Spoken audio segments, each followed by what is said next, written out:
It is a different day, but regardless, some traditions never die. Happy Sunday, everyone. Happy Sunday! Hello, everyone. Hello, colleagues, and wherever you are in the world, whatever you are doing, however you're watching or listening to this. Hello and welcome to our penultimate episode of the year of Dungeon Manager, and to everyone in the Twitch. Hello!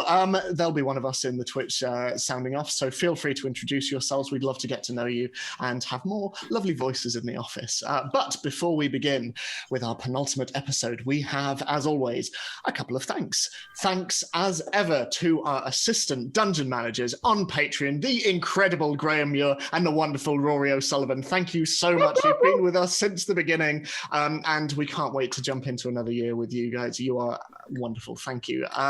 You can check out our Patreon. There'll be a link in the chat. There's lots of lovely stuff. There's going to be more stuff coming over the next month or so, but we have some extra content. We have some homebrew items. We have some homebrew stats and NPCs, all that lovely stuff, as well as the maps that we are now playing on are being made available on there as well. So we may come up against some maps this time, which you might see, but we'll see what happens. And for our 9th episode in a row, we are affiliated with Zavi, and I say this now because I never give Catherine enough forewarning, but they have a great line of D&D clothing and merchandise, and there are discount codes that are associated with us that you can use on their store, and those codes are Dungeon 10 across the whole site, and Dungeon 20 for the clothing line. Oh, for 20% off, and 10% off is Dungeon 10. And those codes are just below me and will be displayed on the screen, and you can check out, there'll be a link in the chat for their full range of items. They're all incredible, and honest to God, the Beholder t-shirt that I got from them is the single nicest t-shirt that I own, in that it actually folds properly. Like, the seams are great. Honestly, I've never got so excited about seams. And as ever, thank you to Wizards of the Coast for hosting us and for helping promote this episode. It's been a wild 9 episodes, and we thank you so much. If you want to follow us on social media, you can do so on here on Twitch. You can do so on Twitter, Facebook, Instagram.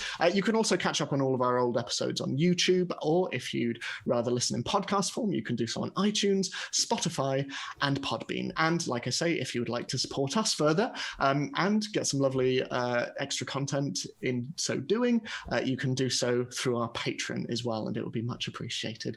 And I think that's everything. So join us as we step once more out of the office, away from work and into the world of Dungeon Manager.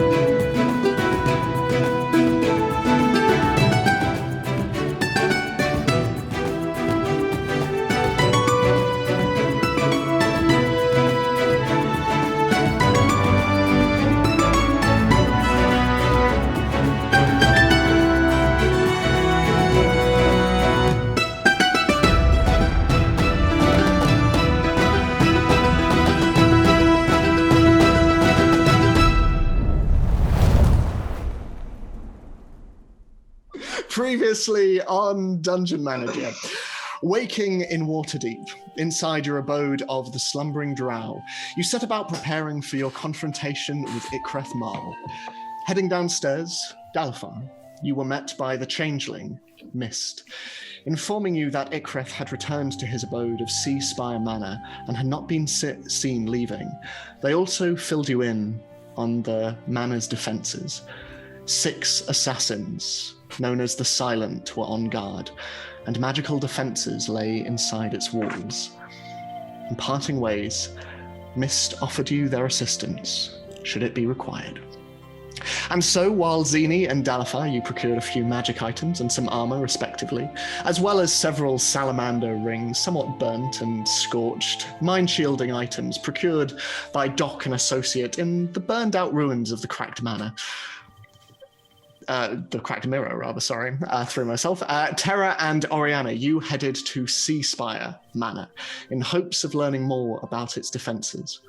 Walking round its perimeter, Oriana, you sensed a form of divination magic on its first floor, and on the ground floor, abjuration magic, as well as a hint of something undead. Returning to the slumbering drow, Dalofarr, you decided it was time to cash in the favour you were owed by Fenric Dorath, the same man you saved the night you all burned down the cracked mirror. And having noted your movements being followed over the last day or so, you headed into the streets to confront members of the Seawolves and told them to take you to their leader. And so, as Zini followed on the roofs above and the rest of you followed on foot, eventually you were led to the docks, to a large wooden warehouse. And as the large doors open, the rest of you watched as Dalofarr was taken inside. So, Zini, you are currently up on the roofs nearby. The rest of you are following at a safe distance, but you see the large doors close behind him. What are you all wanting to do? It was my plan to go invisible and follow after, is that correct? It was, yes. So I feel like, I don't know if this is maybe too retconny, but I feel like I would have tried to go invisible and slip through the doors before they closed. Absolutely. So if you can make a stealth check at advantage. Okay. I definitely have. Have I slept since I last did? Yes, yeah, you have. Okay, You have, yeah. I just haven't updated this. Stealth at advantage. Mm-hmm. I'm sweating so much right now. 26. So as the large doors open, you see the dark interior of the warehouse inside, and seeing Dalofarr take a step in, accompanied by those who are leading him, you just slip through, and the door closes behind you. You see before you, both you and Dalofarr, a vast interior. Innumerable barrels, crates, and boxes stand piled nearly 30 feet high on the flagstone floor, creating large makeshift corridors throughout the building. And you see a large platform stretching around the top level of the warehouse, occasionally interrupted by winches and wooden cranes. There are unlit lanterns hanging from the ceiling, and lining the walls up on this top level, dusty, dirty, large bay windows. And you hear echoing throughout voices. And as you step in and the door closes behind you, one of the individuals turns towards you, Dalofarr. Come this way. And they slowly make their way through these corridors of barrels and crates, deeper into the warehouse. I put on one of the salamandering that I have on and follow accordingly. Okay.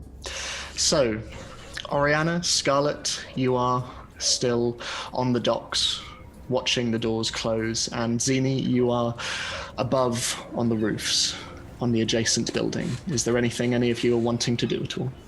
One of us have the sending stone. I'm sorry, I've forgotten. Terra has.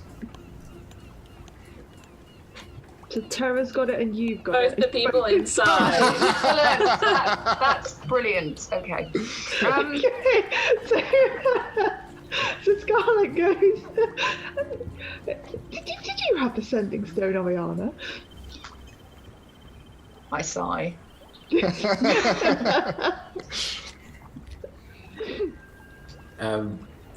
I curse Dalofarr in Draconic because the idea was that I went in as an animal on his body and he's just walked in without. Is there any way over to the roof of the warehouse from where I am easily? Is there I don't know, a convenient plank? Well, between each of the buildings, it is quite tightly packed. The docks of Waterdeep are very, very dense, and so there are quite small alleyways in between. You could probably make the jump in between buildings. Can I jump over and because of the ring of feather falling, I imagine I don't make a noise when I land. You will not, but if you can make an athletics check for me. Great.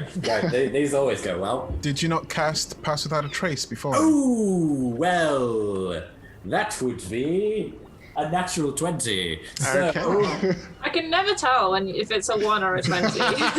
So that would be a 19. So you jump across and landing on the other side.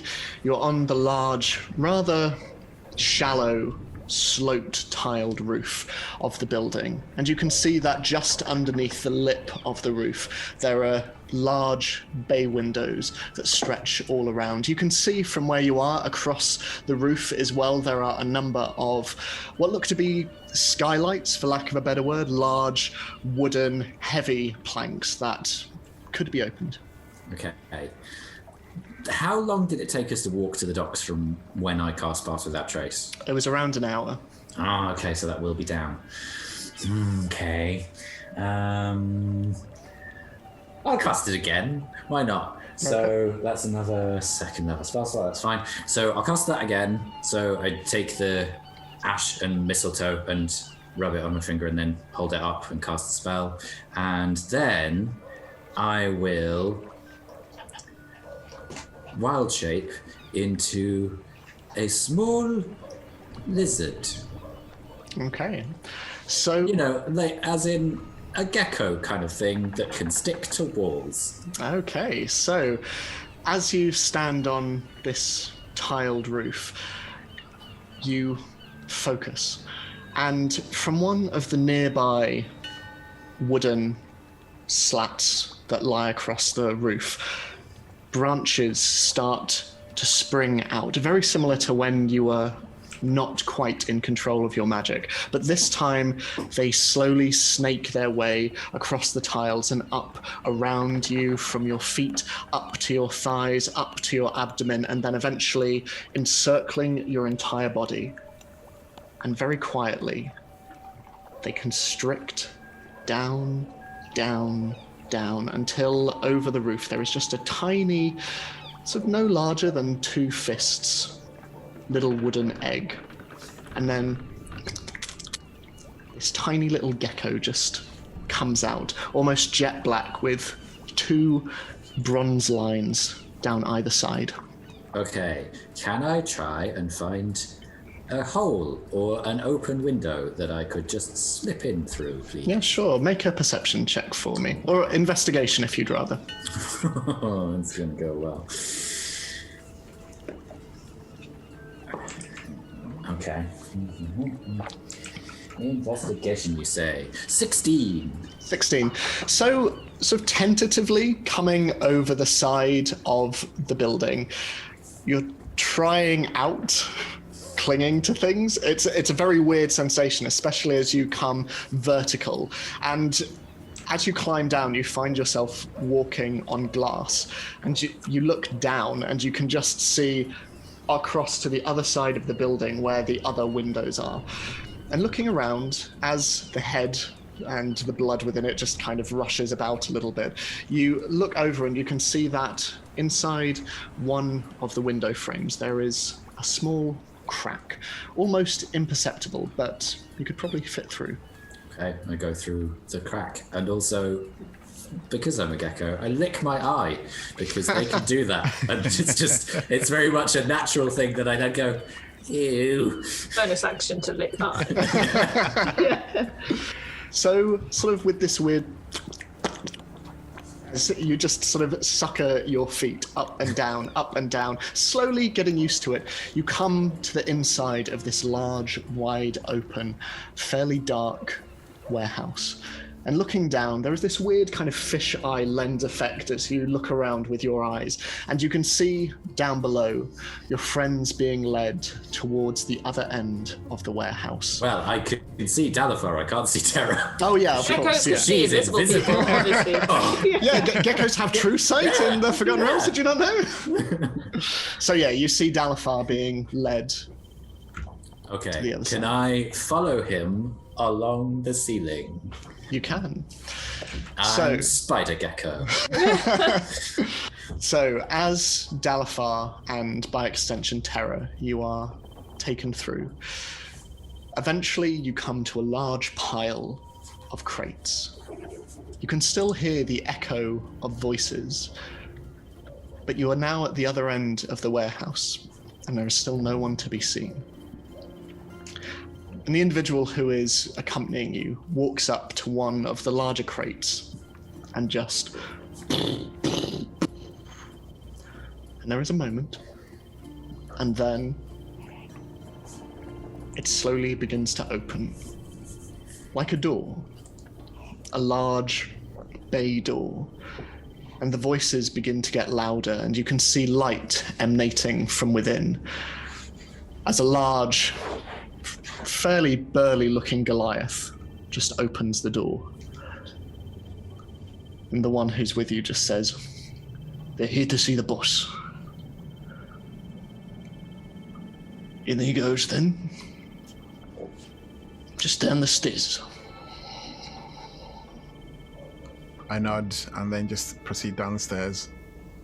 Can I do a quick sort of look around to see how many there are in the warehouse where I am at the moment at this level? So there's the two who accompanied you, and there is now the one who is inside this crate that as you start to walk into, you see that carved into the floor and curving round behind where the crate should end, there are steps that are slowly leading down to another level through which you can see torchlight, and you can hear lots and lots of very raucous voices.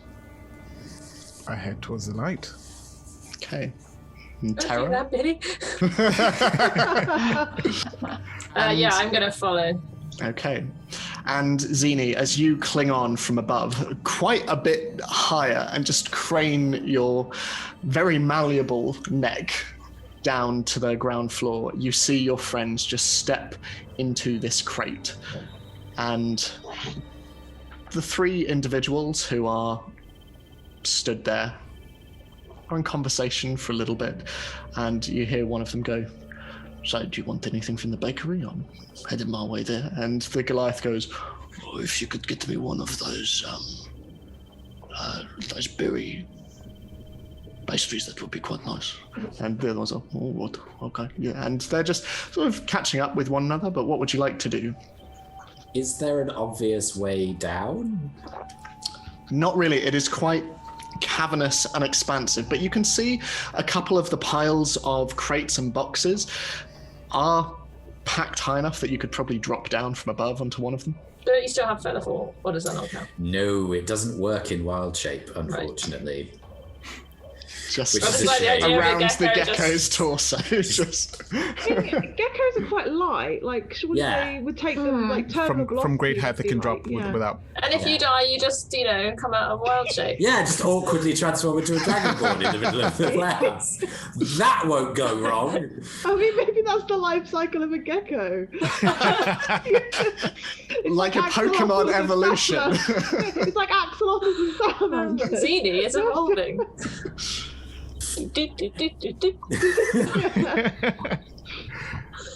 So what would you like to do? Can I find a particularly tall bunch of crates and try and drop down? Yeah, you manage it with not much trouble as you just down onto it.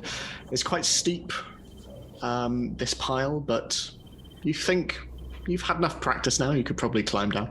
Okay, I climb down the blind side from where the people are, and then is the crate still open, or have they shut it, or what? You get the sense that conversation is starting to wrap up now as the large one goes, "Oh, if you could also get one with a lot of cinnamon sprinkles on, that'd be great." And they're like, "Oh, yes, okay." Hell, cinnamon. Okay, I will try and make my way over to the crate. Okay, make a stealth check for me, please, Okay. as a gecko. Yeah, gecko dexterity. I don't think there's a stat block for that. It's probably all right. It's probably reasonable. I don't know. Ed, what would be the dex bonus for a gecko? Gecko 5e. Someone's done it. Okay, so a lizard A lizard is a dex of +0. So, Oh, I missed that. Sorry. so a lizard in 5e Yeah. has a dex of +0. So Oh, okay. just a straight roll. I rolled fairly poorly, but it is a 17 because of pass without trace. So, with a quick look up, and once again, your tongue involuntary just slapping at your eye, you just. And this weird kind of like S shape that is fluctuating like a wave just makes its way across the flagstones. They don't appear to see you. Okay, I will sneak and curve up round onto the ceiling of the crate and go into the tunnel. Okay. So, Dalofarr, now accompanied not only by an invisible terror, but also a very gecko-y Zini, you all descend round in this spiral staircase where you see lit sconces and flaming torches all the way down, until eventually you come to the source of the voices. It's a fairly squat, wide-open room, and fine furniture is dotted around the stone floor, with beautiful rugs and carpets draped over every surface. You see large crates of wine and giant barrels of ale and armor and whiskey, and milling about all of these you see figures. All of them wear brown leather armor and carry blunt, fairly brutal-looking weapons at their side. They all drink and laugh and play games. And you see that all of them have the matching tattoos on their right bicep of a howling wolf. And sat in their center, at a large wooden throne beside a long mahogany table, which is covered in furs and empty wine bottles, you see another figure. One that 3 of you recognize. It's a fairly incongruous sight, very similar to a royal court in session, but the individual sat on the throne presiding over everything is broad, very, very muscular. He has a large ginger beard and he's covered in deep, dark tattoos, including the distinctive design of the howling wolf. And you can see that his red hair is shaved on either side and slicked back, ending in a long ponytail. And he's currently laughing and drinking straight from the bottle. But as Dalofarr, you come into the center of the room. Everyone goes silent. And Fenric Dorath turns to you. I got your letter, little man. Well, you know, from our last meeting, you didn't have much to say. So I suppose you just wanted a little tete-a-tete. No. I'm thinking of all the things that I could ask of you to do. I'm just going to ask one thing, and your debt is repaid. He gives you a look, and then he stands, dropping the now empty wine bottle to the floor where it hits the flagstones and rolls off. And as he stands and slowly comes round the side of the table, you get a sense of how tall this individual is. Let me see if I've got this right in my head. You find out about the Salamander Shuffle. A card game that is known only by the most prestigious crime lords in the city. You infiltrate said card game, and you burn it to the ground, killing a fair amount of my rivals. And you spare my life, leaving me in control of the southern portion of Waterdeep. My little friend, you can ask for anything you fucking want. And he just grabs your shoulders. I swear to God, you're the best thing that ever happened to me. What is it that you're wanting? Do you want a fucking drink? No, I need a sharp mind for what is to come ahead. You're far more disciplined than I am. Right, what is it you want? There is something in the city that I want. And there is someone I have to get past in order to do that. What I would like from you is to perhaps do what you do best. and cause a little chaos. The balls on this fucking guy, am I right? And all of the men around him just start to laugh and... Right. So you want me to fuck someone up for you, is that right? In a matter of speaking, but there are conditions. Name them. Firstly, do you know of a man called Ikreth? Can't say that I know the name. You know Seaspire Manor? I've heard of it. Big fancy building in the middle of Seaward. That is where I want to get into. And what I need from you is to cause a little chaos in Seaspire Manor. But only when I tell you to. Fair enough. When are you wanting this? In about a day or so, I will let you know. I'm sure your friends are out and about on the street. I'll send word. Well, since I got your letter, which was quite nice, by the way, little paper bird, nice touch. But since I got that, I've had my people waiting for you and your very colourful friends to come back into the city. Are they with you, by the way? Usually, yes. Well, I have to say you have some balls coming back. After the stunt you all pulled at the Salamander Shuffle, you didn't make a lot of friends, though you left a lot of people dead. It could have been avoided, but necessities dictated the way things went. Did you know that there's now a bounty on your head in the city? Really? How much is it now? 500 per head. 500 per head, including that of my friends? Who was that? Who said that? Nice. Is that including my friends? So 500 a head? That is. You killed a lot of people, but you didn't kill one of them quite well enough, it seems. The forked tongue have a snaky hard-on for you lot now. And he set the bounty. Yeah, he did. He might have decapitated their leader and left him to burn, but he's one resilient fucker. Doesn't kill easy. In fact, the only one person who was able to do it in the past had to run away. Leave the city. Although I hear she's doing all right now, I hear she has an organisation of her own in Baldur's Gate, so I guess it worked out for her as it works out for you. Who is this person? Some woman by the name of, what was it? Kendlewick? And one of the men goes, Aurora. That was it, Aurora Kendlewick. Something of a legend around these parts. I've met her. My, you do get around. Like I said, as needs must. But back to the matter at hand. So, back to the matter. So, you're going to be making this attack in, what, a couple of days, you say? In a day or two. Okay, I can spare you some of my men. Not a problem. There are things you should know. The people inside are very, very dangerous. More dangerous than you fuckers. Yes. All right. Sounds like you got a bit of a fight on your hands. That may be true, and there may be magic involved. Well, wouldn't be the first time.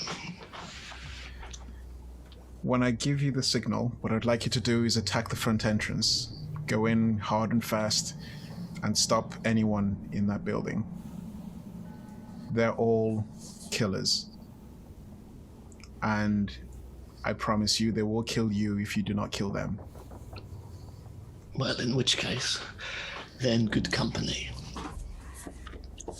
So I can spare maybe 5 of my men. And you will not be joining the fray? We'll see how I feel on the night.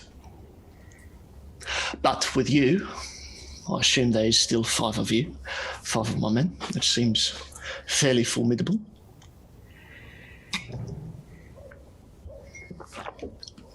All I will tell you is that the people inside have nearly killed me once. Nearly. And they're not to be taken lightly.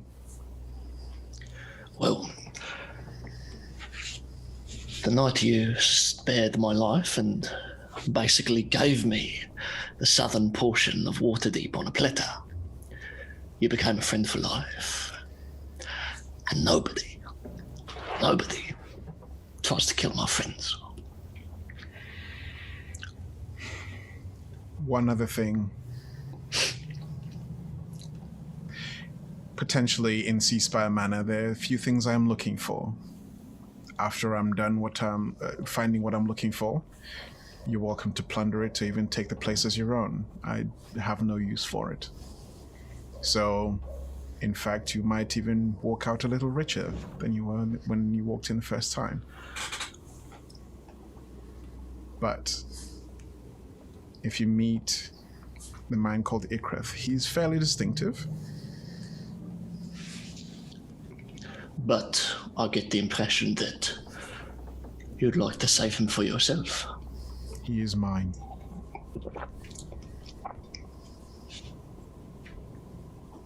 All right, little man. I'll have my men ready. You just give the word. I will send word when I'm ready.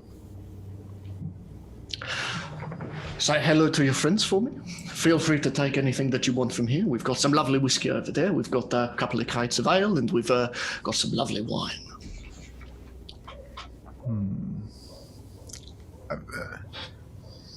What's your best wine? Best wine? It'll be the cobblestone over there. It's all the way from Baldur's Gate. It's very nice. And I'll take a bottle of your finest whiskey as well. Very well. It'll be the tech room whiskey over there. Also from Baldur's Gate. They've got a number of very nice distilleries over there. Okay. Thank you. Not a problem. And Dalofarr starts to walk out. I don't think I ever got your name.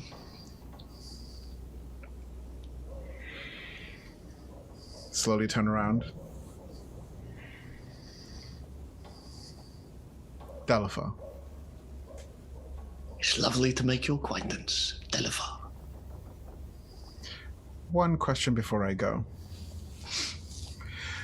Your business in Waterdeep. What exactly are you running here? It's mainly smuggling.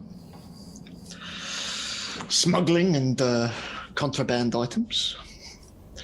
We used to run a fairly small operation, but since your intervention, we've been able to expand a little bit. The rest of the gangs are in chaos. If it puts your mind at ease, we're one of the nicer blokes around here. In fact, our only rivals are now the Forked Tongue, who control most of the northern portion of Waterdeep. And it seems that they now have an ally to the north as well. So we're struggling a little bit. Who's their ally? Don't know. Some fancy fuck in Neverwinter. Any names? None that we've been able to gather. The Forked Tongue aren't in the business of encountering people and then letting them live. Might want to look into that. I'll be quite interested.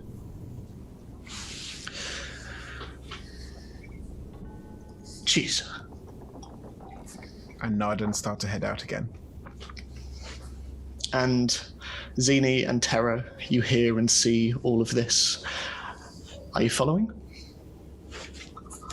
Okay. I have a question. Mm-hmm. How does Dalofarr have like chemistry with like everyone? That's Billy bleeding through into the character. It's role-playing, Billy. Sorry, I'll stop that. I'll just fight everyone I speak. I'll just turn off my innate Yeah, charm. just turn the dial down. So you head on out, and the Goliath at the top of the stairs, heavily tattooed and thick, tan grey skin, just opens the large crate opening for you. Be seeing you around, dwarf. Just a point of question. Did I hear them talking about the bakery? You would have been, sort of going in around that time, yeah.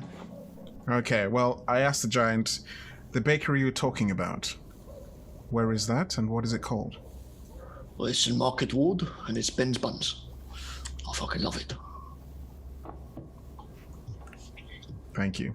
And I continue to head out towards the exit. And after this brief moment of quite earnest confession, he just goes, yeah, have a soft journey, mate. And just closes the crate behind you. And Terra and Zini were able to slip through as this conversation is happening. It buys you just enough time to be able to sneak out and into the warehouse once more. There's a small laugh when he says Ben's Buns. I've written it down because it's clearly absolutely key. That's all the next session will be. Yeah. Our grand mid-season finale. Where the fuck is Ben's Buns? So I head out and head towards Market Ward to find Ben's Buns. Okay. Is a sentence I never thought I'd say. So, as Dalofarr leaves, Terra and Zini, I assume you make your way out as well. And I just linger for a moment in earshot of the people outside the crate, just in case they say anything about maybe betraying us. I don't know. They the two who accompanied Dalofarr in, accompany him back towards the door, and they have the chain in hand with which they are going to lock up the warehouse again. But they open the door and guide Dalofarr out. The Goliath is left back at the crate, which closes behind you. And Dalofarr, as you step on out, the two individuals go, "We'll be seeing you soon." And they start to close the door. But no further conversation really happens. They just stand there picking their teeth, and one of them brings out a small book and starts resuming at a folded up page and just licks his finger and starts looking at this quite nice looking book. And Oriana and Scarlet, you see Dalofarr walk out of the warehouse back onto the docks in front of you. I think either we're playing Go Fish, or if Oriana wasn't amenable, I'm playing Solitaire.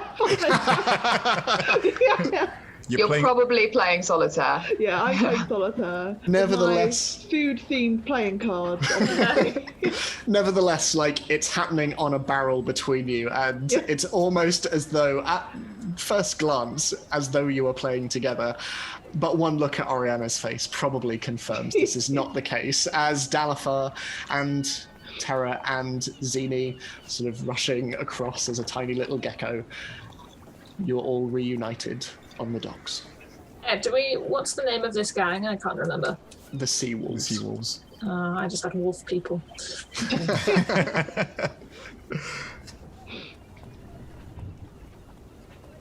I will become visible if, it's not just in the middle of the street. I'm not quite sure where we're meeting up, but... Sort of a short distance away, there are a number of crates and stuff around you lining the dock, and there is a lot of movement happening around you. No one really seems to be paying anyone much attention as they run between ships and boats and carrying barrels and crates and other assorted items. It is very, very busy, and you imagine, especially with your friends around, you could probably become visible without much difficulty. I'll just go into a little alleyway and then walk out as if that's where I've been all along. Okay.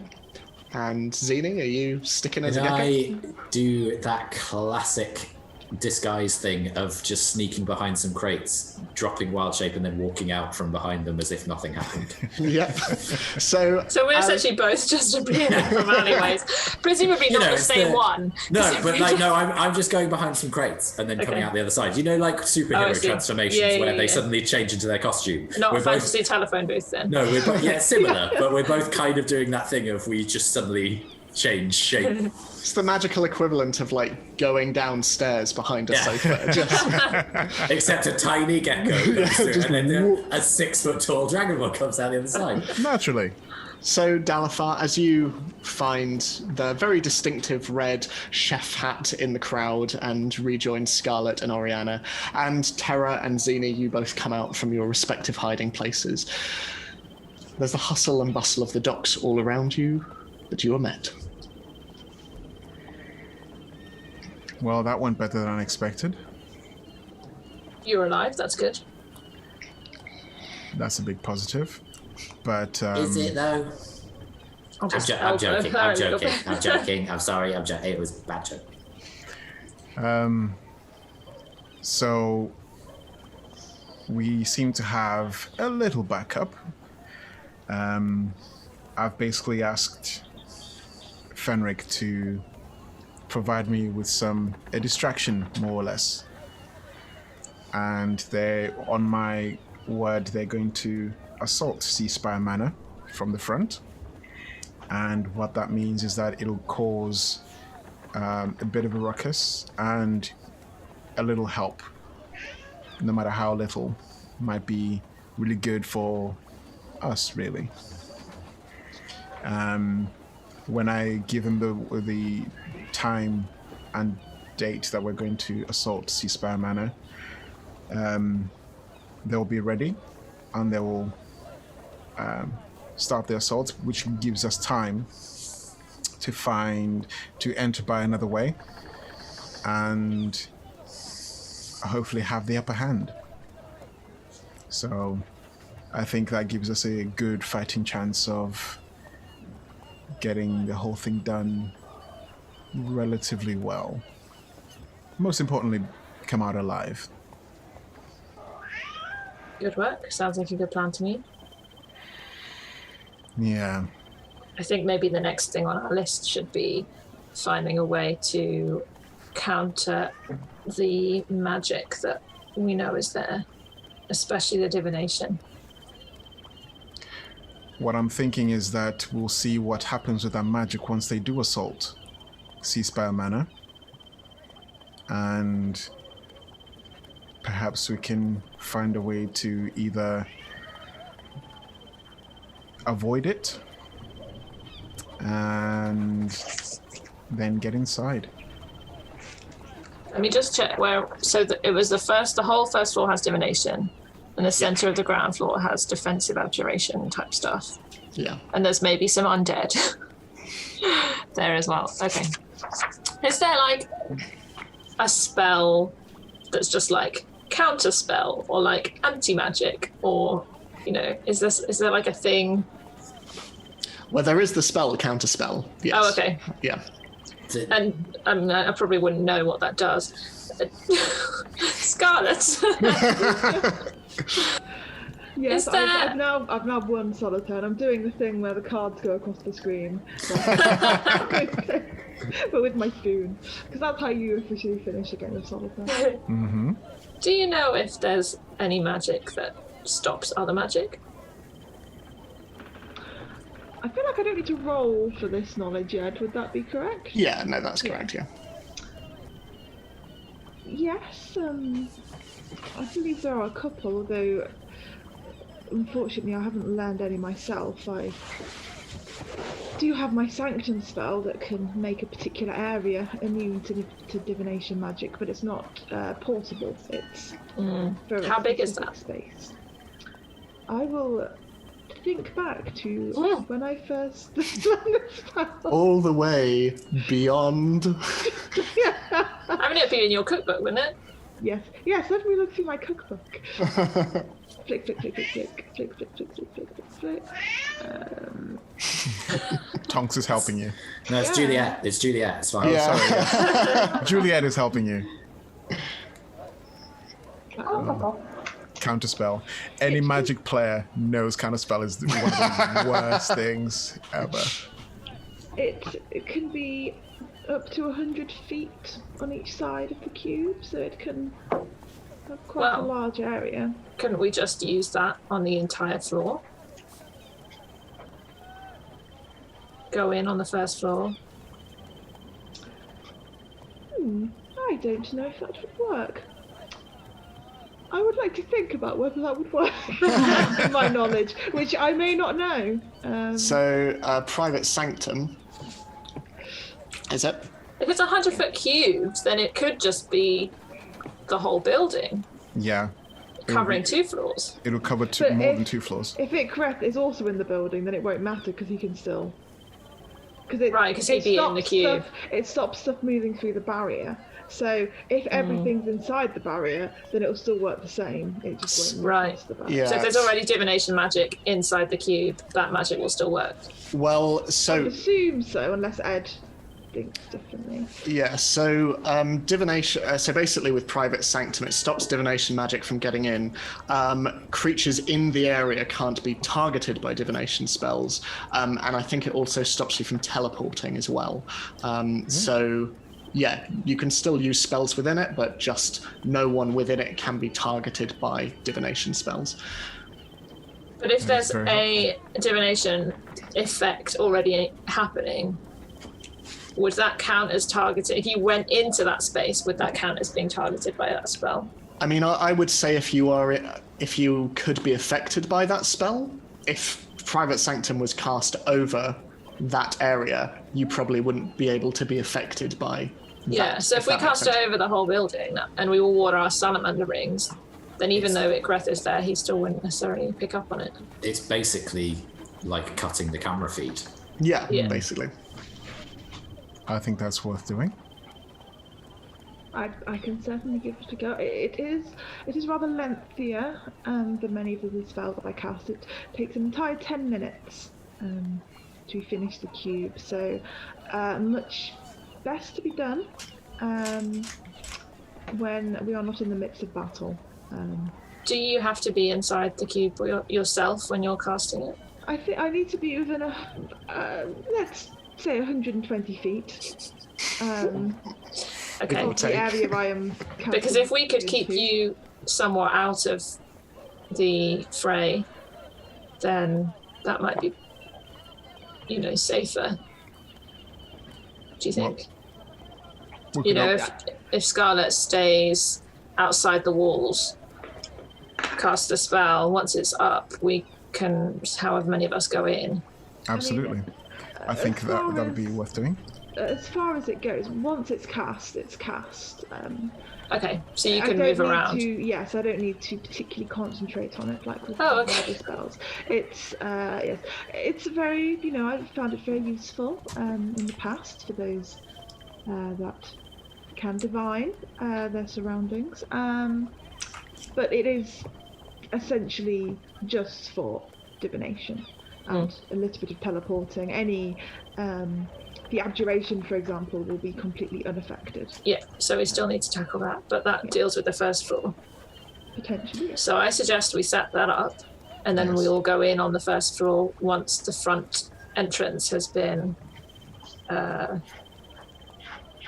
distracted.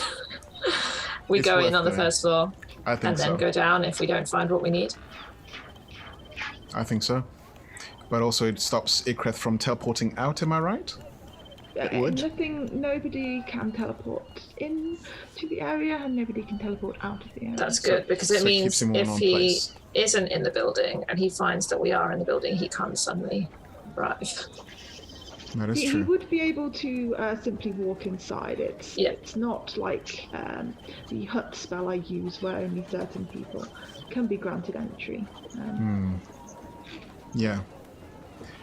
So I think that'll be worth doing, but I'm also waiting on some armor, because I think I'll need to have as much of a chance, because Ikreth, believe it or not, will, given our history, might focus entirely on me, which is what I want. That gives everyone else a chance to sort of subdue him if we can, because if we can get some information from him as well, that'll be very helpful. Is your plan to keep him alive? If we can, yes, but if he's too much of a threat, then I will do what I need to do.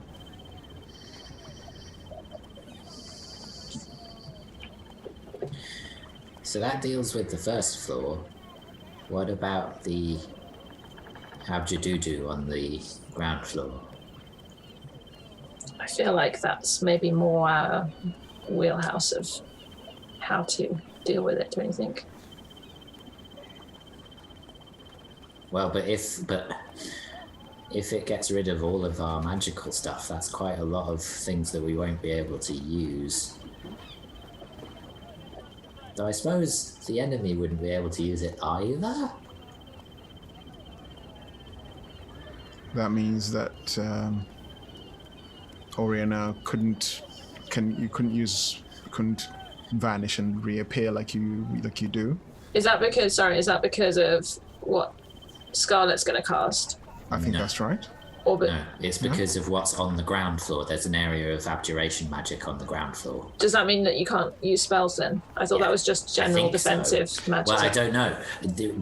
Oriana could only tell the school of what it was, but not necessarily what it does. Okay. So I guess I was thinking of it more as just like, traps, magical traps. It could be that. It could be a magical field that stops anything magical working. It could be a lot of things. I don't really understand a lot about magic. I've only just learned to grow plants with it. So I'm just kind of spitballing. Does that mean we won't be able to use, you won't be able to use any magic either once Scarlet gets it up? Well, no, once Scarlet's thing doesn't stop us being able to use magic, but there's an area on the ground floor that already has an abjuration-y thing around it. But it's only in the very centre. Yeah, but I'm imagining that's probably where a vault would be, where the thing we're looking for might be. Well, if we have control of Ceasefire Manor, we can take our time and figure it out. That's a big if, Tal. That's a big if, but we only need to be concerned about the people that are trying to kill us, more so than the magic. Yeah. Ikrith nearly managed to kill you, you said. Yes, but I didn't have all of you then.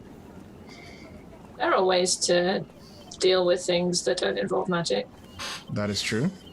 Yeah. Sorry, Scarlet. There is. I was using hyperbole in a humorous manner. But I think part of the issue is that if we have to search for the axe manually, that adds more time to an already time-sensitive situation. But we've already tried to search for it magically and it didn't work. Yeah, true.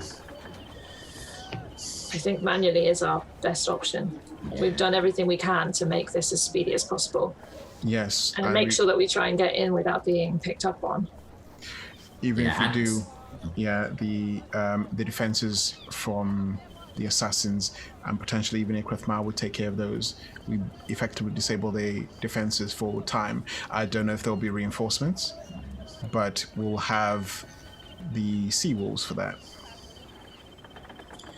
When will your armor be ready? Tomorrow. Is that right? Tomorrow. No, in 2 days, sorry. So it'll be ready on the 4th in 2 days. Sorry, it'll be ready on the 4th. Are we going in at night? Do you want Ikrith to be there or not? I think that's key. I would like Ikrith to be there. I would have thought he'd be more likely to be there at night. It doesn't seem like anyone is coming or going at the moment, from what I know. So he seems to be self-sufficient. I don't think attacking a place during the day would be a terribly good idea, given that there are bounties on our heads. Yeah. Apparently the... so what was the name of the clan, Ed? The Forked Tongue. The Forked Tongue. The Forked Tongue have put bounties on each of our heads after our fiery card game. It's about 500 gold on each of our heads. That is an insulting amount of money. Yeah, it is, isn't it? I thought it would at least be in the thousands. I suppose it's over 1,000 altogether. Yeah, but it still feels cheap. Yeah. Your priorities confuse me. Okay, so you need to get your armor then we maybe just do the 4th, the evening. Yeah.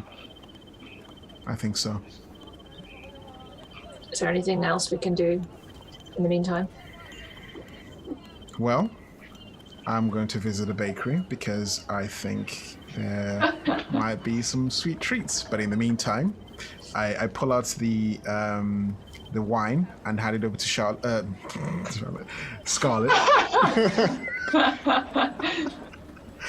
I hand over the fine wine to Scarlet, and I hand Tara the whiskey. Oh. Is this just for safekeeping? No, I thought you might like some because I've seen you having a few drinks here and there. I thought you might like the whiskey. Thanks, Tal. Pat, pat, pat. And Scarlet, you received this quite finely made, thin bottle of jet red wine. There's a beautiful sort of embossed glass seal on its front where it looks like a stretching cobbled street off into the distance. And Terra, as you are given the tack room whiskey, you are met with the symbol of the tack room from Baldur's Gate. Which is... it is, I forget the name for it. I have it written down somewhere, but one of the... it's not the horseshoe though, is it? Not the horseshoe, but like the collars that horses tend to wear. But I did see the horseshoe linked to the tack room, did I not? When we were on the road? Yeah, and Will believes that the Skinners are involved with the tack room. It's a shame I don't have like a teleport spell because now I have this whiskey. We could use the whiskey to teleport to where the whiskey was from and go straight to like... Oh well. I just think this in my head. Yeah. So, what are you all doing? Yes, Michael, you're right, a yoke. Thank you. A yoke. A yoke, yeah. No. Wait. The thing that goes around a horse's neck. Yeah, it's YOKE. Man, I should know that. So, because I've written fantasy books and need to know weird words for things. So as the crowds on the docks continue to mingle around you, what are you doing with the rest of the day? And indeed, if for expediency's sake you just want to say what you want to do over the next couple of days before the 4th, we can do that as well. I'm happy doing that. Yeah, I'm happy doing that as well. Okay. Yeah. Dal, are you going to the bakery right now? Yes, Zini, and before you ask, yes. Well, that was me asking, rather than I would have hoped the voices are distinctive enough, but okay. I shall take your critique of my acting. Yes. Yeah, are you going on your own, or is everybody going, or what? Well, I was going to say that.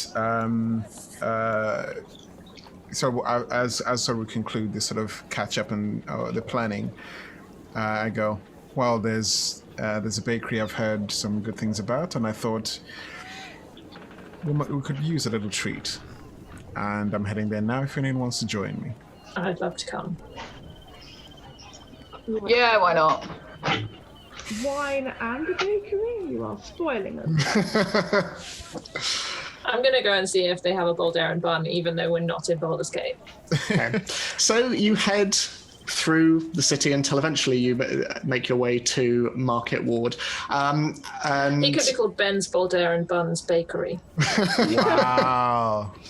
So you eventually sort of look around for a little bit, and as ever, Waterdeep is awash with various people, huge crowds moving through the streets, lots of snow piled up to either side as it's all churned up and muddied by the various footprints and carts that are moving up and down. But eventually you come to this small thatched building has quite there's sort of bottle glass windows, all of which are heavily steamed up, and you can see that above this there is a lovely mural of various different types of pastries and buns and breads, and you can, before you even approach the door, you can smell and you can almost see the sort of like a cartoon where characters like sniff the air. There is literal steam coming out of the place, and this incredible smell hits you. It's full of berries and full of various fruits, and more than this, sweet, sweet pastry you can smell. I turn to Zini and just sort of whisper, they might even have chocolate. And I start walking ahead. Oh no. Inside... He's about to go on like a 2-day chocolate bender. It's for preparation!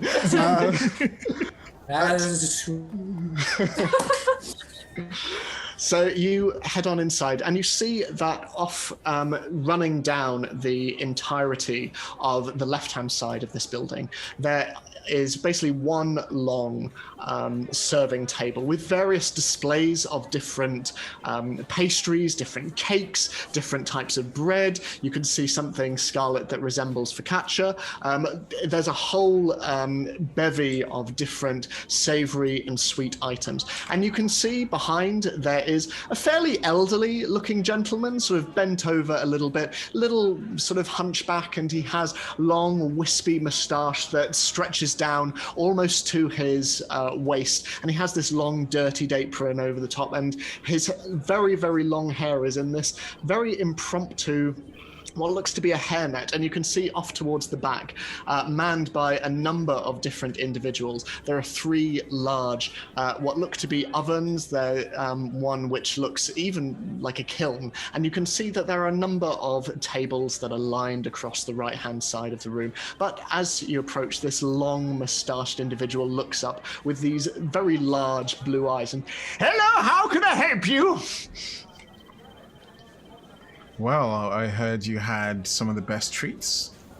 Well, that is very, very kind. Well said, that. What sort of thing are you in the market for? Something sweet, something savory? Sweet. Do you have anything with chocolate? And you see some, this, as he sneezes, just flour spray everywhere. And he just, what did he say? What was that? Did the flour come from his nose? It seems to be the case, yes. Is it like a magical power, or Or Is he a flower genasi? The plot thickens. Something the with yeast chocolate. thickens, Jess. The yeast thickens. Oh my god, what a great dad joke. Yeah, Dalofarr should have said that, shouldn't he? Yeah. I'll have you know, I will not. So we have some Gaelic pain au chocolat, which are very lovely. You can have them cold or you can have them hot. Ooh.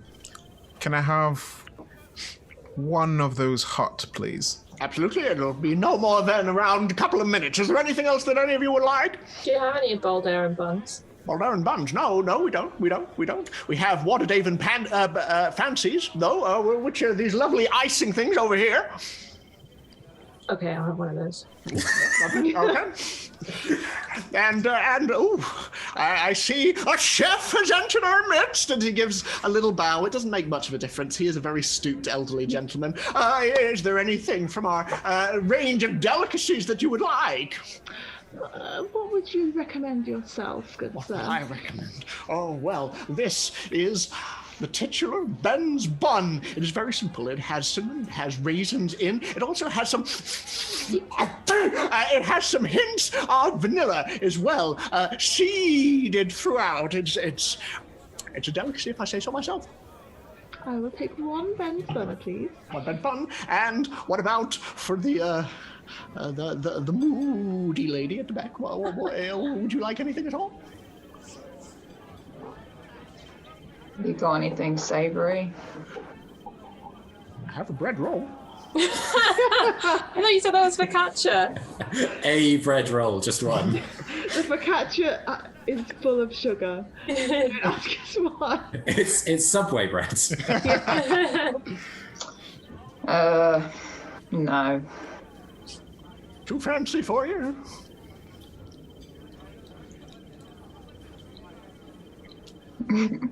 Oh, okay. I'll get all of those whipped up for you right away. And he goes and he grabs the various things. It will put you back around 1 silver. It's fairly well priced, this place. Is Dalofarr paying? Yes. How kind. Wow. Dalofarr bringing you food. So, you have your sweet treats and your pastries, and they're all uniformly very, very good. And Scarlet, this Ben's bun, it is fairly simple in its construction, but there is something rustic about the way it's put together. It's very much like what you would know as a cinnamon swirl, but the addition of the vanilla extract, it seems to have seeped into the dough itself, and there is something there's something that sort of lingers in the mouth after you've eaten it. It's very pleasant and quite fresh as well. And for you, Terra, the Waterdavian fancy, it's much sweeter than anything you've ever had before. It's literally like just cake with just icing, very, very thick icing all over the top of it. And hidden in the center of it, there is, as you bite into it, you're sort of taken aback a little bit by it, but there is a tiny explosion of what seems to be fondant in the center. And the Gaelic pan au chocolat, Zini, is lovely. It is very, very, very nice. Sorry, when you said there was a tiny explosion, I just thought that you were killing Terra with it. I was like, you're dead. Death by cake. Yeah. What a way to go. Cake or death? The truth. Death and cake. So, is there anything else that anyone would like to do? I would like to look for wanted posters with our faces on, because if Ben knows what's good for him, he'll probably make about 2,000 gold in about an hour. So, looking around, I'd say make a perception check for me. I would like to do the same, please. Okay. Yes. No. 23. 9. So looking around, you see a number of different notice boards, and much like the first time you came to Waterdeep, there are calls for assistance to the city guard, the city watch. You see a couple of wanted posters here and there, nearer to where you can find city watch barracks. This is where they're usually displayed. And you see a couple for a few individuals, some of which are much older, not the individuals, the posters, a number of posters that are older than others. You don't see your face anywhere, though. So yeah. I mean, it's worth noting, you would get the impression from what Fenric said earlier that the bounty is not an official one. It is, yeah. Good. You've got to find those underground notice boards. Yeah. So, is there anything anyone is wanting to do for the next couple of days? I think we should go back and have a party with our pastries and liquor. I will. That something to do more in the evening is just basically call for mist. Okay. So, yes. Sorry, is there anywhere that you can just generally get potions from? Yeah, there. I believe one of you went to. So there's Dock and Associate, but there are a couple of places around that you could probably purchase from if you want. Yeah, can I just go to the best place? Okay. That has a good range, not necessarily the most expensive, the one that just has good range. Okay, make an investigation check for me, please. I Excellent. sense I'm probably going to need to get out my price list. Oh no, I'm so sorry. And another shopkeeper can go. Dum, dum, dum, dum, dum. That is 17. So, looking around, you find yourself moving away a little from the market square in the centre of Trade Ward, and you find yourself moving more toward North Ward. It's quite a residential area, quite busy as well, but every so often you see a couple of slightly more specialist stores, and eventually you come to one which is unnamed, but you can see that in the windows there are stacks and stacks and shelves of various potions potion bottles, and you can see inside that there is a fairly gruff-looking female dwarf with long black hair that is tied back in a long ponytail, and she's wearing quite a heavy coat as she goes about her business. And you can see that on her hand she has very, very thick gloves that she uses as she's restocking several of the shelves. But this seems like it's probably a fairly good bet. As you look in the windows and you see that all around the walls there are just shelves and shelves of various vials and bottles. Cool. Yeah, I'll go up to the shopkeeper. The door opens and there is a ding of the bell above, and she turns. Hello, how can I help you, love? Yeah, I'm just looking for a couple of different potions. Have you got anything for healing? Healing? Yeah, we've got plenty of healing. We've obviously they go up in price, my love, but we've got bog standard healing potion all the way up to something that has a bit more kick, but obviously that's more expensive in terms of gold. I can quote you if you want. So Yeah, how much is the most expensive one? most expensive one. All right. Okay. Well, let me have an actual look. That'll be 1,350 gold. Okie dokie then. How much is your least expensive one? Because Do you have a discount card? all of my money is in the bank. So Least expensive is 50 gold. We can do Okay. one And so larger what- for 150. for 150. So what? So it's 50 gold. I mean, I least can expensive. I can give you the full range if you'd like. So just give me the least expensive one and tell me what the stats are for that. Like, so what Okay, the so that one is just a bog standard potion of healing. I'll bring them all up just so I can, because they each have different. So the one that's 50 gold gives you 2d4 plus 2 HP.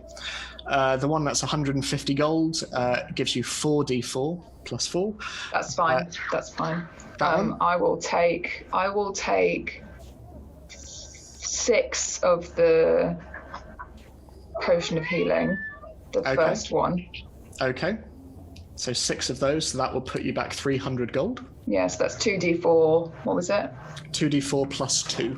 Plus 2. Okay, so 6 of those. Great.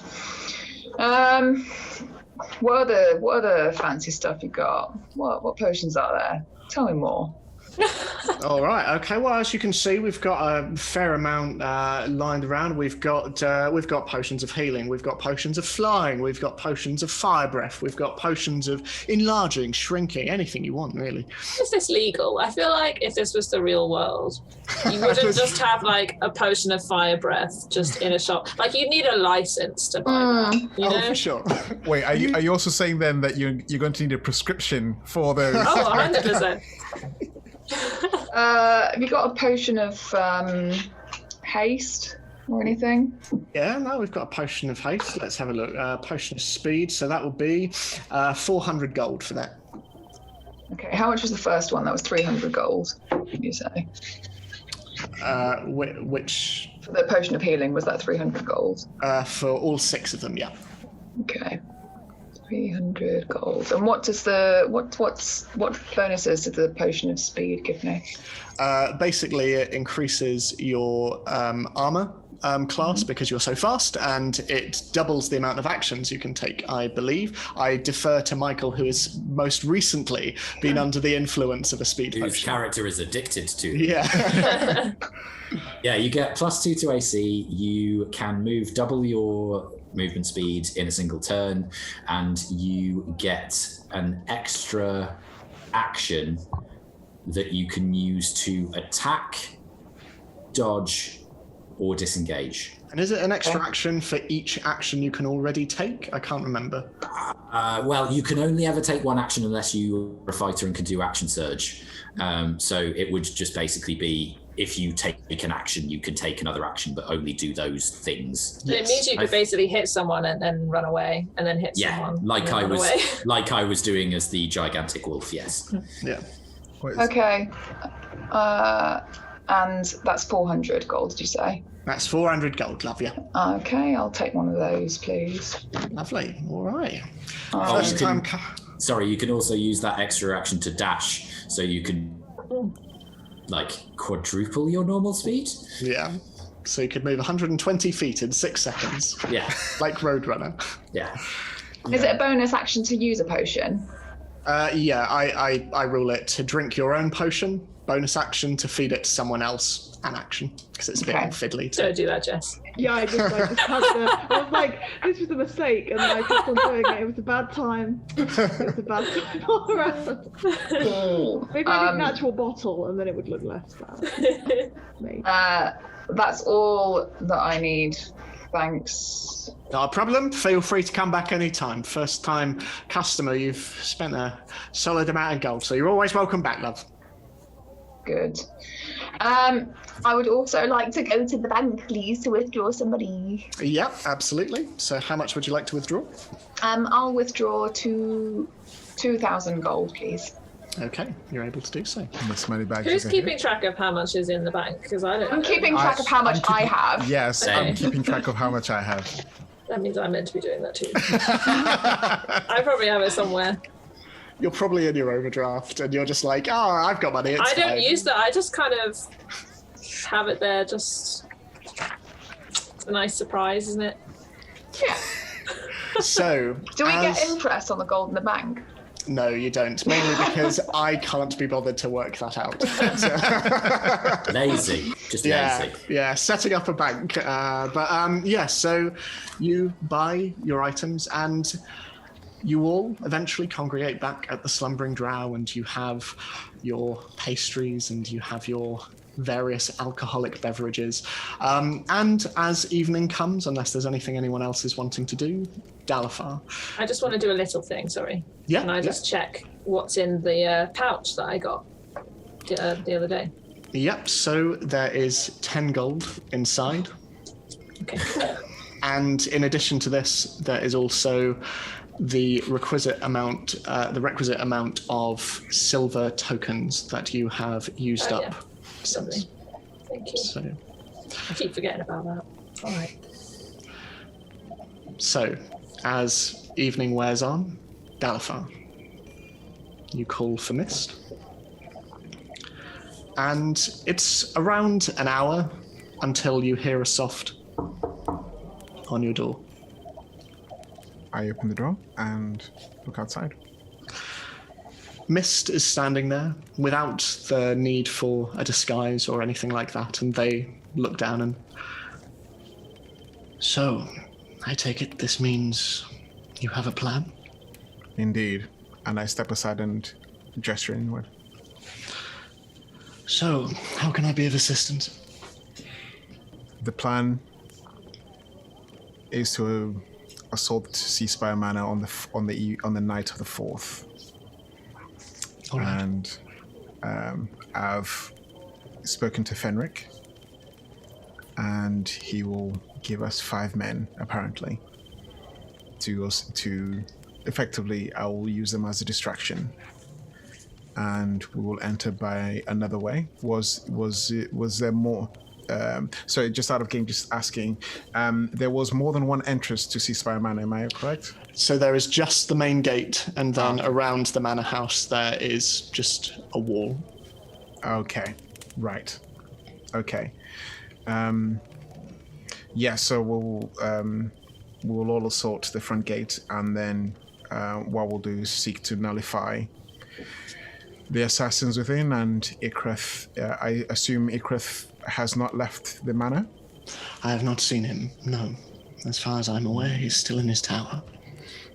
That doesn't mean he hasn't left, but our chances at the moment are to assume that he is still there. He has been there under a 10-day. So, I think it would be unlikely that he has left. Okay. On that night, we will seek to get inside with the help of the 5 extra bodies. We could potentially work around some of the magic, but there's nothing 100%.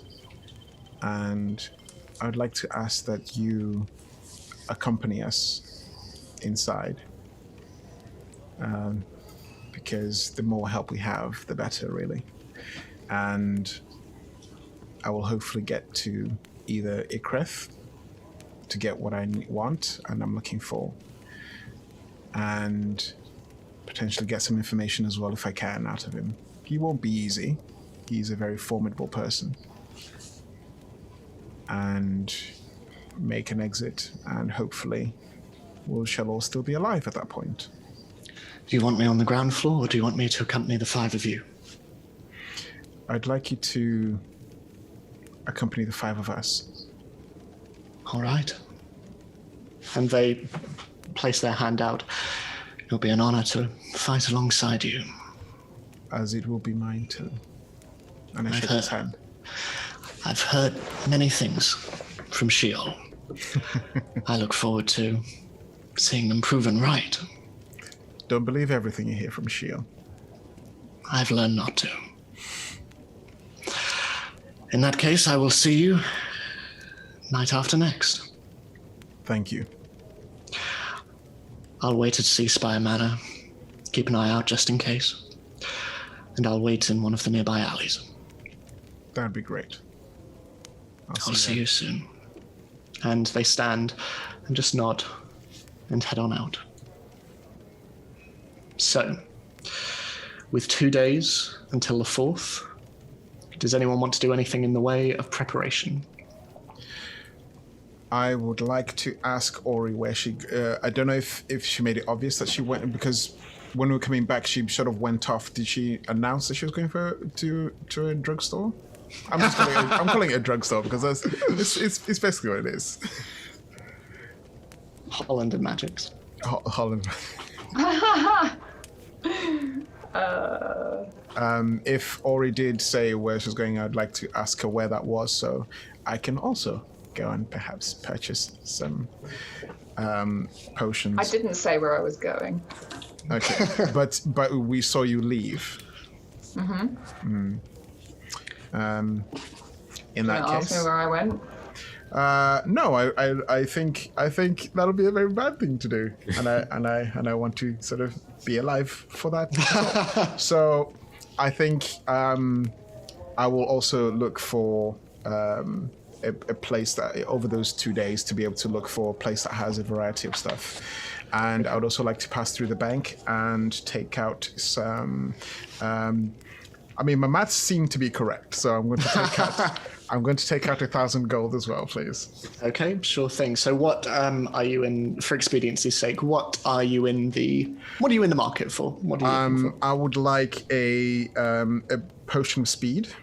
Okay, sure. So that will put you back 400 gold. Okay, and It'll be so slow compared to all of you. Well, I can take an extra action, and I don't feel like I have enough actions already. You can already take like 10,000 actions anyway. Yeah. I mean, you're all just copycats. It's fine. Should we all just take some speed before we go in? Yeah, let's just do it. And then no one will know that we were there. I would like a potion of speed, and I would also like, there was a potion of healing for 150 gold. I can't remember what that So for 150 gold, that was a potion of greater healing, which will give you 4d4 plus 4 hit points. Okay. I would like one of those as well, please. Okay, sure thing. So that'll put you back another 150. Mm-hmm. And and then just wait for the armor. Okay, so you wait the extra day, and eventually you return to the smithy, and you are presented with a very heavy and very impressive looking set of dark, very matte armor. It has a number of engravings inside the pauldrons and the chest piece especially. Nothing too gaudy, just sort of accents. And in game terms, mechanically, with adamantium armor, it is the same as your current armor, but any critical hits against you are considered normal hits. So no damage is doubled against you if someone gets a natural 20 against you. I mean, that's already very good. because, everyone hits me. So, Yes, make the tank tankier. and I hand over the... how many? He said it was, 500 gold? 500, so you paid 250 and I then... already paid, and I pay another 250. Okay.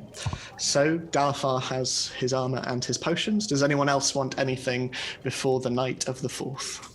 I don't want anything, but I'd like to do 2 things, if that's okay. Yeah. The first thing is, because Terra and I are sharing a room, I imagine I catch her at some point in the room to talk to. No.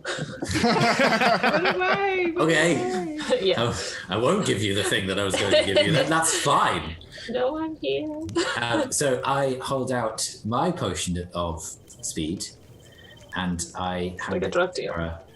No, I'm doing it very obviously, and it's an illegal product. Say my name. And I said, I think you might find this very useful, particularly if you need to cover a lot of ground in terms of searching for stuff quite quickly when you're invisible. So if you need to go into the manor invisibly, and then you can split up from us and not be seen and search more quickly, and then you maybe could direct us. So it's a contingency plan Sounds rather fun. than... Yeah. So And it obviously- won't stop me from being invisible. No, it shouldn't do. It's not you casting a spell, it's having Oh. another spell effect on you, so I don't think it should cancel your invisibility. Maybe I should get some more of these things. They're very fun, but also I think it just, be very useful, and also means that you can be even more dangerous on the battlefield. Sounds good, thank you. You're welcome. Are you sure you don't need it? I think I'm okay. I've used it a lot, and your point about me getting addicted to it, you may have a point, so I'm going to try and not use it for once. Okay. And what was the other thing you wanted to do? Can I, on the 4th, Yeah. during the day, can I catch Dalofarr at any point? Yeah, I'd say so. Yeah. And So as Dalafar's on his way out to the smithy. Dal, could we have a private word at some point? Sure. Speak your mind. Are we in private? Yeah, the slumbering drow is much like its namesake, quite quiet and docile. When you were talking to the Seawolves, you seemed to be very happy with the idea. Well, maybe not very happy, but comfortable with the fact that they now seem to operate most of the crime in the southern portion of the city. And you also offered them Seaspire Manor, despite it not really being yours, and that it might actually make them more established and more powerful. I'm just slightly concerned that you're maybe so determined to get the axe, which I understand is very important, but that you're losing sight of the fact that it seems to be blinding you to the ramifications of what we're doing and the pain that we could cause other people by making a crime family that we already accidentally made more powerful, but that we're heightening even more? I take it you were in the room at the time? Maybe. No thanks to you.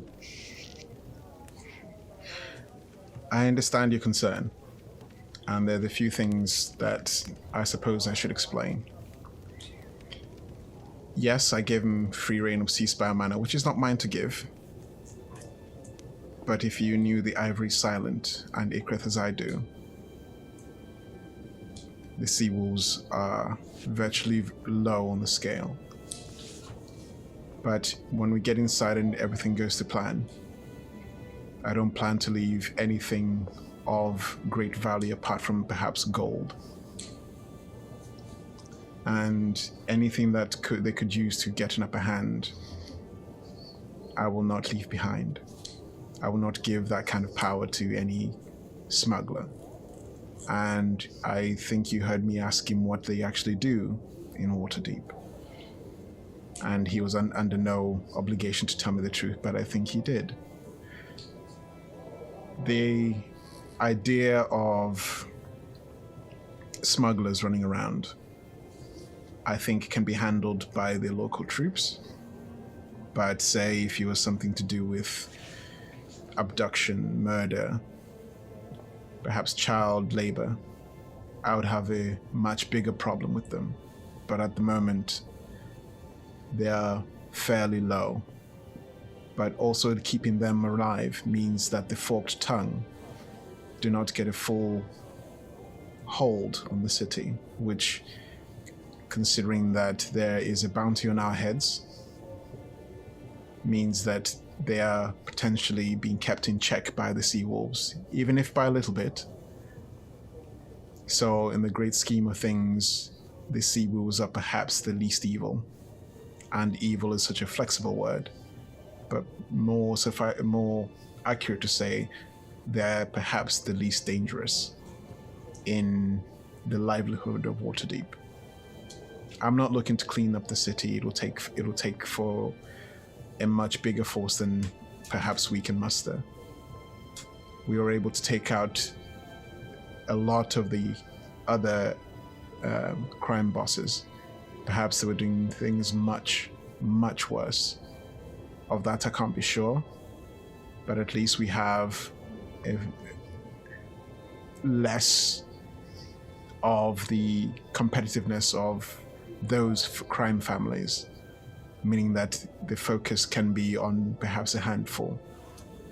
Perhaps they are the smaller gangs, but they are too small that the Seawolves and the Forked don't have to worry about it. I'm not happy to leave the Seawolves just running rampant, smuggling, but I'm happier leaving them in power than perhaps any that partake in taking lives, extortion, any kind of slavery, if you will. I understand that. And I understand that if we got rid of them, then somebody else would probably come in and fill the hole. I don't want you to lose sight of who you are for a thing, however important that thing is. You know, we're not the most morally upstanding people. We've invested ourselves in situations that the guards told us not to, and that we maybe shouldn't have done, and we've killed people. But I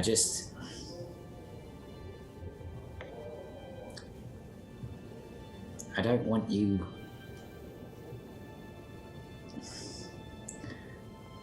to stop being the friend I know you to be.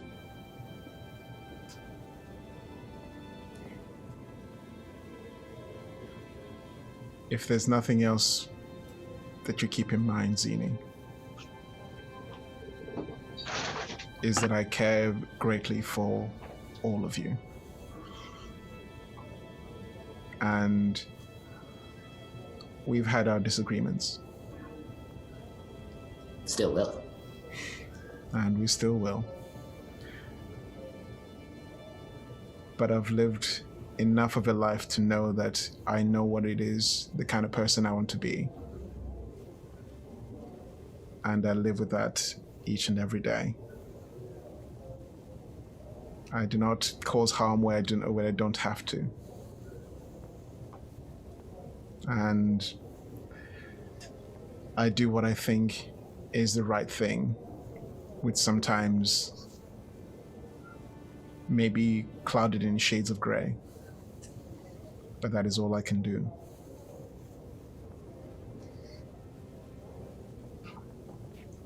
But I will take your words to heart, and I'll keep it in mind. Thank you.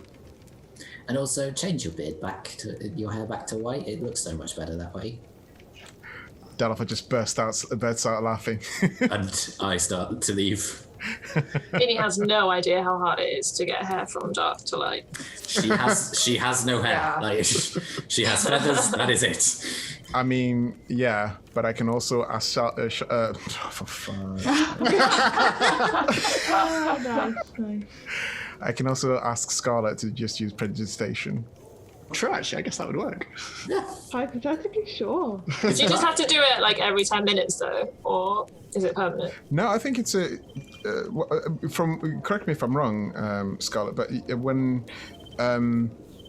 when you sort of when we were on the boat fighting, when it had gunk and oil and stuff, it's a one-time spell that removes. But that's that. cleaning, isn't it? This is But dying. Yeah, I think that'd be the same thing though, I mean, I because suppose they're both ink. hypothetically, you could just do a lot of prestidigitation. Okay. It's whether you consider hair dye to be dirt. Yeah. Well, also, I'd say, is it semi-permanent dye?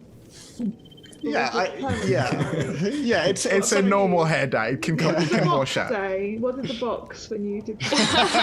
what did the scroll, the accompanied scroll, say when you took it out of the scroll. parchment? Yeah. I think it would have been just a sort of a temporary dye. It wouldn't have been anything like permanently. So you just leave it, it'll fade out. Yeah, I mean, yeah. already, like the white roots are coming through and kind of shift down to the black at the bottom. Taking that time, I think after the armorer, I perhaps go to Scarlet and very kindly ask to sort of get rid of the dye. As you wish, Dalofarr. And then I cast prestidigitation for however long it takes. Just like, Initially, like it seems like it might not take a while, and then around an hour later, you're both sat on opposite beds with Scarlet just as like incremental sort of gradients of your white hair's gonna be to so black damaged. slowly. But eventually, Dalofarr once again has his natural hair color back. May I do one small thing? Well, can I ask one small thing? Yeah. The ever-smoking bottle is smoke. It is, yes. That's not the question. Damn it! Does dark vision see through smoke? No, it does not. So- it's- yeah. What is the point? Because if you're in the room, if an ally is in the room, but the only time you can ever use it is if you if you chucked it behind you when you were being pursued or something. It is very much a double-edged sword, the ever-smoking bottle, because it obscures everything, but it obscures everything for everyone. I feel like you just don't use it in conflict at all. The thing is, for Terra, with your tremor sense, you would be okay. That's true. senses, yeah. But no one else would be. Why am I with you guys? I'm just so great on my own. Oh, really? Quick that's question fine. as well. With the bottle, the ever-smoking bottle, is it just a case of open and it sort of gets there, and then how can you ever get it back into the Yeah, bottle? you just recork Just it. cork it. Okay. And it just, So What if you don't- accidentally smashed it? then you can't cork it. the world is smothered in darkness. That's like a whole campaign beginning there. Yeah. Like someone once accidentally smashed a bottle, and now it's like the apocalypse, and It has the been adventurers 7 have months to. since the beginning of the darkening. You have to like find the uncorkening. bottle. Well, Tara, can you not sort of transfer the smoke into your unbreakable bottle? That way, it never I mean, breaks. it's not actually unbreakable. I do have the mending spell though, so I mean, I could just break it and then mend it again. Doesn't work on magical objects though. Yeah. But is the bottle itself Is the bottle magic? Yes, Oh, okay. because Well, it it could needs be to full be smoke it needs in to it, be yeah. warded to keep smoke in it, and Okay. Why'd you have to ruin my fun? Yeah, Michael. Such a because cute I guy. am the rules lawyer. What were you going to say, Jess? Oh yeah, this is another item. It's a very boring question. I'm very sorry. okay. I got I got a bracer, and I forgot to write down. what it So says. it's it's an extra +2 to your defense if you're not wearing armor. Cool. Let me see how I add a item to D&D Beyond that doesn't exist. Equipment. Manage equipment. Custom items. Oh no, that should exist on the D&D Beyond equipment list. It's Well, what do you think it'd be called? braces of defense. Bracers of defense. Okay. Amount to add +2. Add items. Yay! I think. So it adds to your AC, does it? Mm-hmm. That's nice. So I don't think that's adding to my AC. Oh, that's weird. Oh, I We can mean, maybe figure it out in the break. yeah. there is No, we must stop.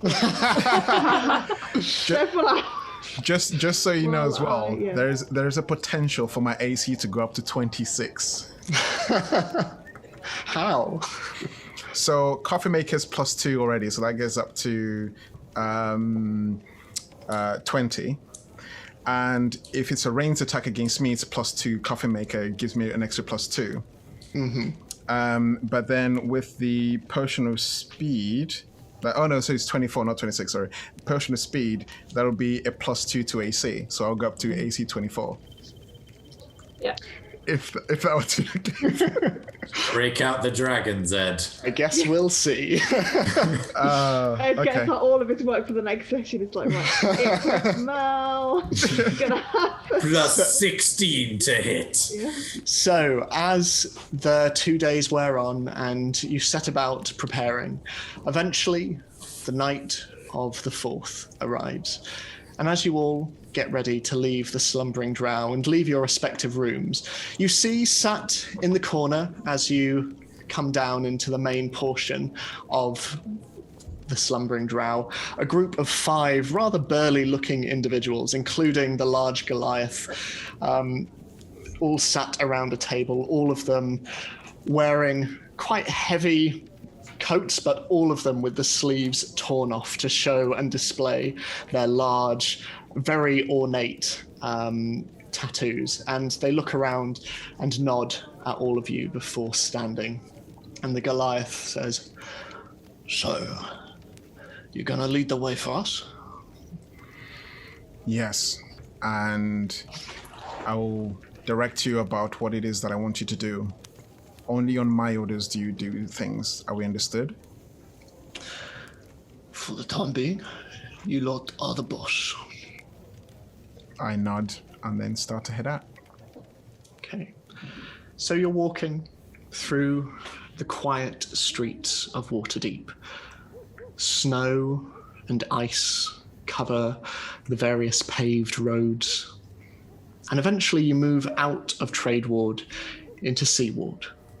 More ostentatious buildings all around you, beautiful, ornate paving in front, and large verdigris roofs that stretch up into spires with fluttering flags above in the cold night air. And Zini, as you walk out, you see Rudigan and the Nith Beasts all huddled inside the stable, and Rudigan comes out and props his head over and just... Sorry, buddy. I wish you could come with us, but I think this is more of an infiltration mission than an assault mission. And you see the little red panda Rudigan around your shoulder just give a little towards him, and the rhino responds with a...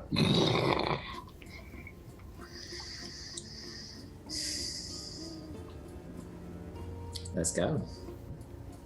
So you continue through the streets. And you're keeping an eye out on the way, especially accompanied by these 5 not terribly conspicuous individuals who walk with barely concealed weapons underneath their long coats, but they're looking around, sort of drawing more attention as a result of how much they're looking around. And you can see that especially as you move into Seaward area. They seem to be like taking particular notice of various windows and such. And look at that, they've got a harpsichord. And they're just walking through and looking at these various vases in windows. But eventually you come to the large walled manor house, the large tower in its center stretching up for a further 3 stories. And Dalofarr, as you approach, you see just off inside one of the alleyways a figure, hooded, tall and moustached, just give you a wave. I nod and head over. They've been quiet in there. And as they talk, they start to shift back down into mist. But it looks as though Ikreth is still in. Well then, no time like the present. I couldn't agree more.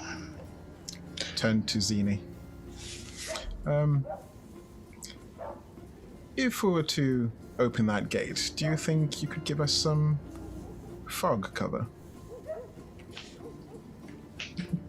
I could. How much are you thinking? Just enough to cover the grounds. I'm not sure I can do it that big. How big are the grounds, Ed?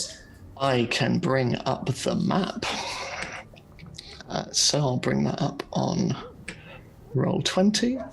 So I've obscured the inside, but it is a big map. Can everyone see that? Yes. Yes. There we are.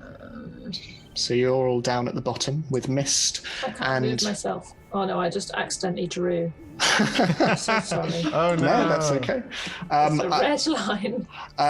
Well, we'll fix that in between sessions. But I didn't hit myself accidentally. I'm sorry. So the grounds are 1, 2, 3,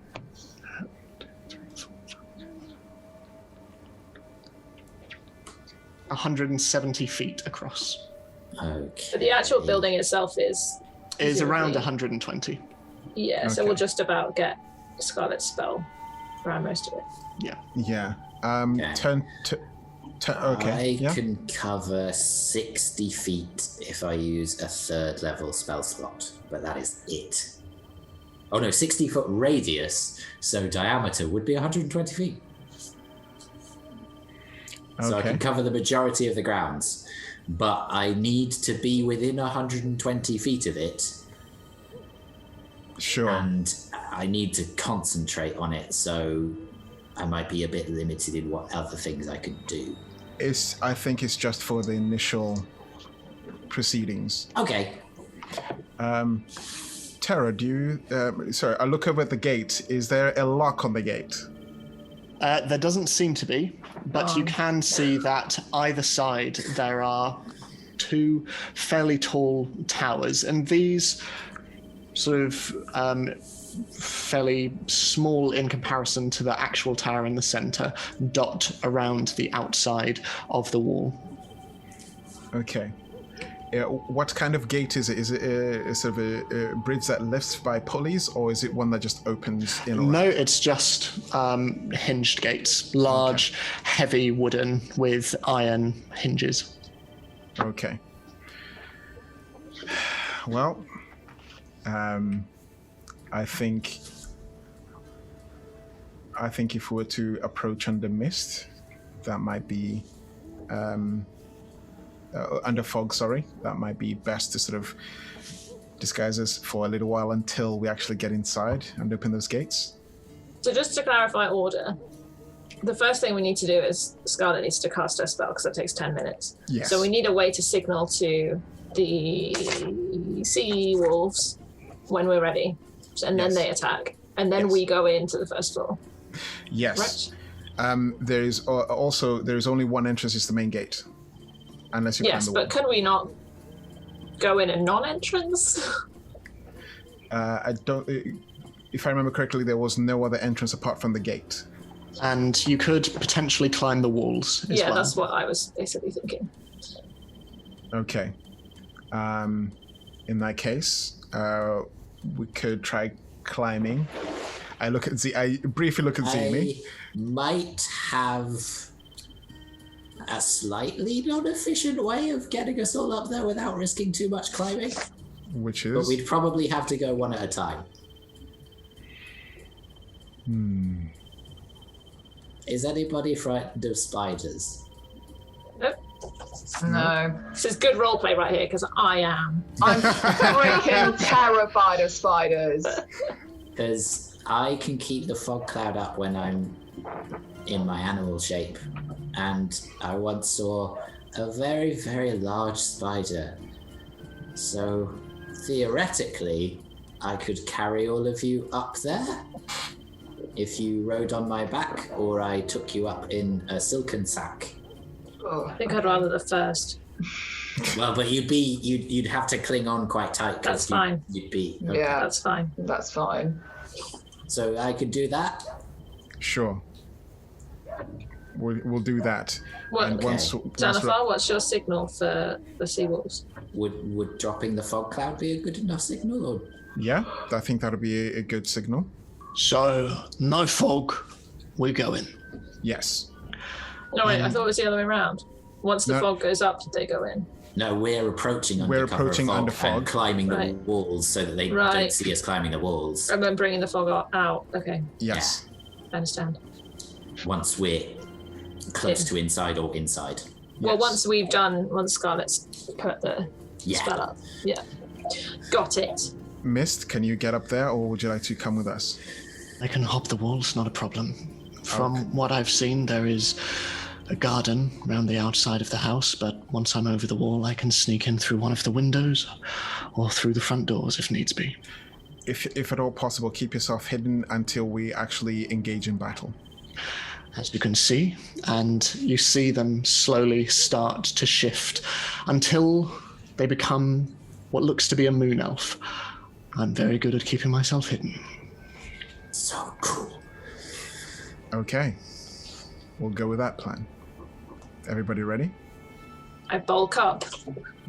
Ready. In that Before case. we leave, here's your customary treat. Oh, yeah. Oh, Thanks. thank How you. much does that give us? 3 hit points. Woo! Temporary. Oh, before I forget, Ed, what was the name of the armor? It's just adamantium armor. Okay, Okay, we ready for the fog cloud? let's do it. Wait, am Okay. I casting when the fog cloud's up? Yeah. Yeah. We're going to go up the wall, so we're closer. Then you're going to cast it, so we're undercover. Scarlet, you cast it first. And once you've done, we'll cast the fog, and then we'll go in. Oh well, but that's gonna. Scarlet spell yes. takes 10 minutes to do, and if we want her to cast it from the top of the wall, I'll need to carry her up there first. Oh, yes. Okay, do that. And first. also, fog cloud lasts for an hour, so we've got plenty of time.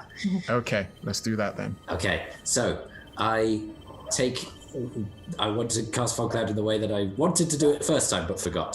So I take a deep breath, and then you will see the familiar sparks from Zini's dragon breath in her nostrils, but then they just sort of peter out, and then she just sniffs, and the fog starts to spread from her nose.